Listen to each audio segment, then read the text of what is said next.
Welcome back to another episode in the series where I open this book that contains every single country in the world, and whatever country it lands on is the country that we plan a trip to. So let's see what country we're traveling to today.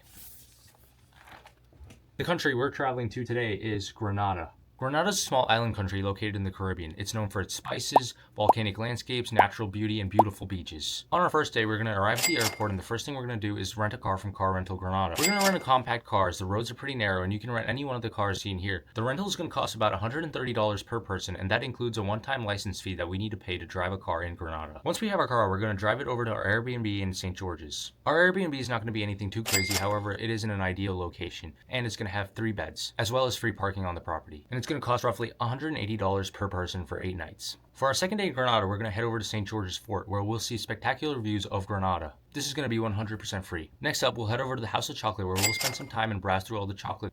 We can expect to spend around $35 here. To wrap up our second day in Grenada, we'll head over to Grand Anse Beach, where we can relax and enjoy the blue waters of Grenada's biggest beach. For our third day in Grenada, we'll head over to River Salé Sulphur Springs, where we'll get rubbed down with sulfur mud, and you might even get your skin exfoliated with a corn cob. You can expect to spend $50 here. Once we're done with the Sulphur Springs, we're going to head over to Welcome Rock. There's no marked trail, so you'll stay to the left of the fence and you'll eventually hit the Welcome Rock. You'll be able to see breathtaking views of the north side of Grenada here. Finally, for some relaxation, we're going to head over to Bathway Beach, where we'll see some of the locals enjoying the beach. For day 4 in Grenada, we're going to go on a snorkel trip with Dive Grenada. We'll get to see 2 different snorkel sites.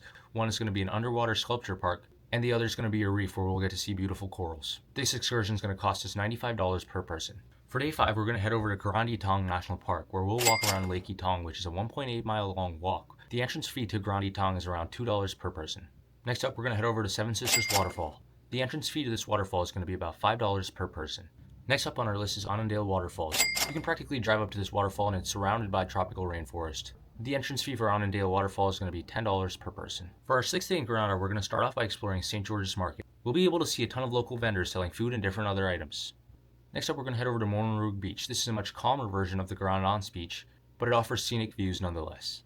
And to wrap up our 6th day, we're going to head over to Magazine Beach, where we'll be able to snorkel from the shore. You can expect to spend around $20 here to rent snorkel gear. For day 7, we're going to head over to River Antoine Rum Distillery, where we'll take a tour of their distillery. This tour is going to cost us $2 per person. Once we've had a little too much rum, we're going to head over to Black Bay Beach, a secluded black sand beach located in Grenada. For day 8, we're not going to have anything planned, and so we're going to spend our day relaxing and enjoying the last bits of Grenada. On day 9, we're going to return our rental car back to the rental office in the airport, and then take our flight back home. If we budget $500 for food, as food is a little bit more expensive in Grenada, we'll end up with a total cost of around $1,500 per person for a 9-day trip to Grenada. So thanks for planning another trip with me that I can't attend. Drop a follow for more, and I'll see you on the next episode.